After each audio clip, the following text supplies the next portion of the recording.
किसी भी चीज को समझने के लिए सबसे पहले मन को शांत रखना चाहिए और फिर काम पर ध्यान देना चाहिए, क्योंकि हम मन से ही प्रश्न खोज लेते हैं और मन में ही जवाब देकर बैठ जाते हैं।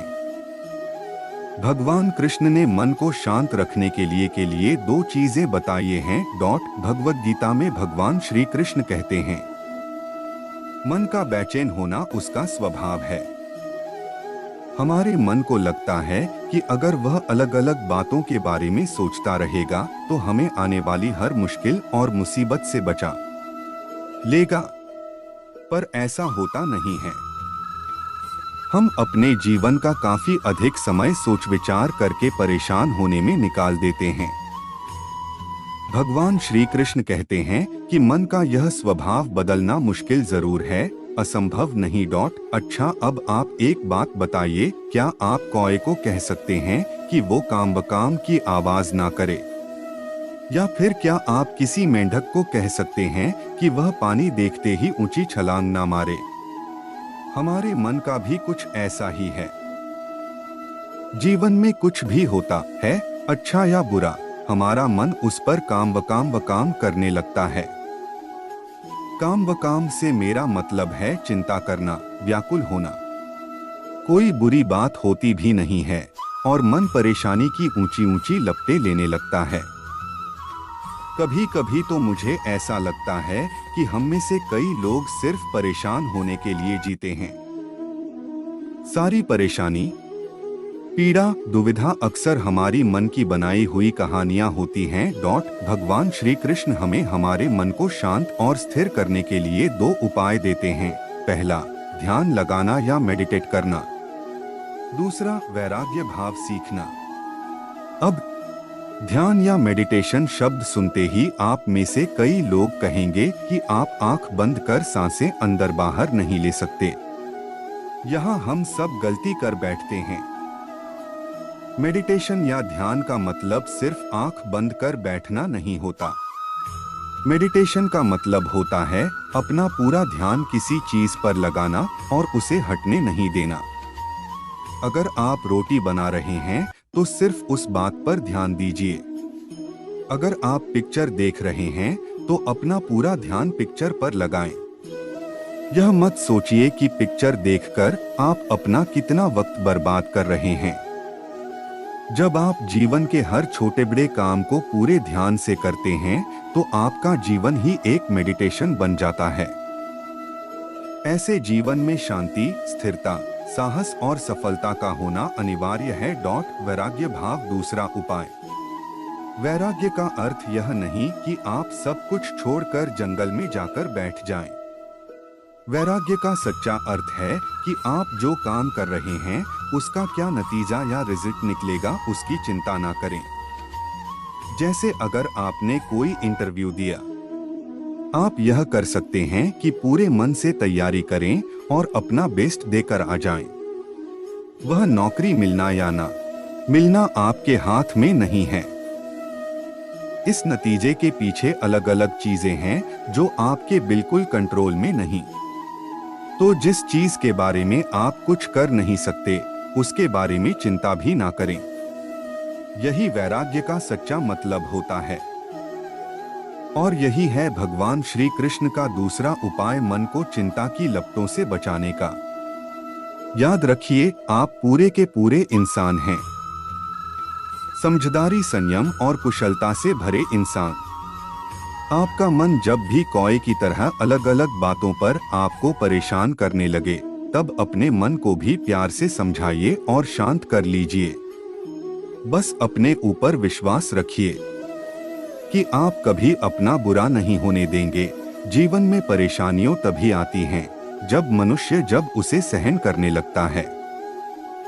हर समस्या का अगर डटकर सामना करेंगे तो समस्याओं का समाधान भी होगा और धीरे धीरे समस्याएं खत्म भी होने लगेंगी। इस लेख के माध्यम से समझते हैं कि जीवन में दुर्बलता कितना बड़ा अभिशाप हो सकता है। कमजोर को कभी नहीं सताना चाहिए, यह सबसे बड़ा पाप है। ऐसे व्यक्ति को प्रभु कभी माफ नहीं करते जो कमजोर को सताता है। कहावत है कि भगवान के यहाँ देर है, अंधेर नहीं। भगवान की लाठी में आवाज नहीं होती।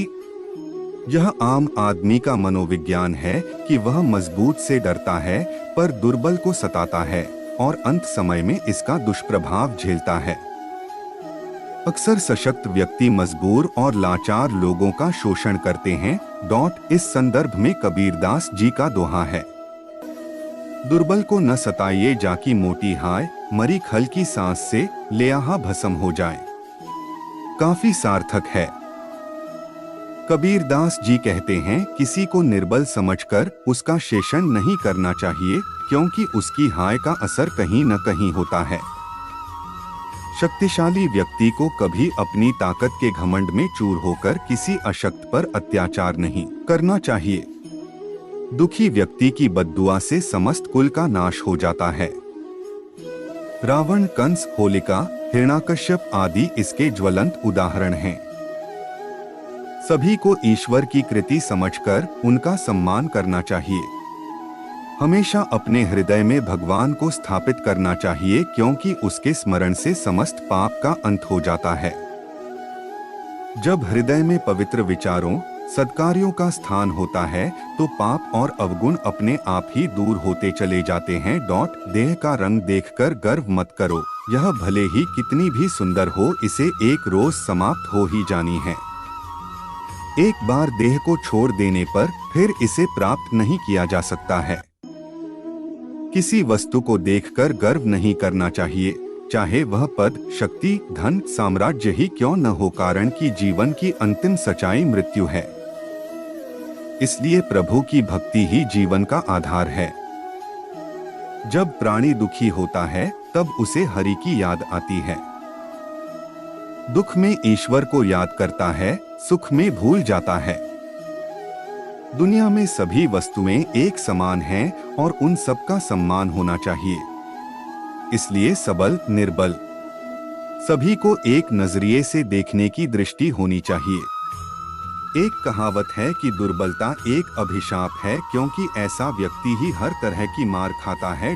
शरीर और मन दोनों की अशक्तता कौन अधिक बड़ा अभिशाप है, यह बताना कठिन है, पर इन दोनों शक्तियों का समन्वय ही सफलता का कारण रहा है। संसार में अनेक दुष्कर्मों को पाप की संज्ञा दी जाती है। चोरी करना, हत्या, दुराचार, झूठ बोलना, धोखा देना, विश्वासघात करना, किसी को पीड़ा, नुकसान पहुंचाना आदि पाप कर्म कहे जाते हैं। लेकिन एक और भी बड़ा पाप होता है, वह है कमजोर होना। दुर्बलता से अन्य पापों को प्रोत्साहन मिलता है। निर्बल आदमी ही पाप में जल्दी प्रवृत्त होता है। स्वामी विवेकानंद ने कहा है, कमजोरी कभी न हटने वाला बोझ और यंत्रणा है। इसका नाम ही मृत्यु है। हमारे बहुत से दुखों का कारण भी यही है। सारी दुर्जनता निर्बलता की ही देन है, जिसमें कोई शक्ति नहीं है। इसलिए साहस सबसे बड़ी सबलता है।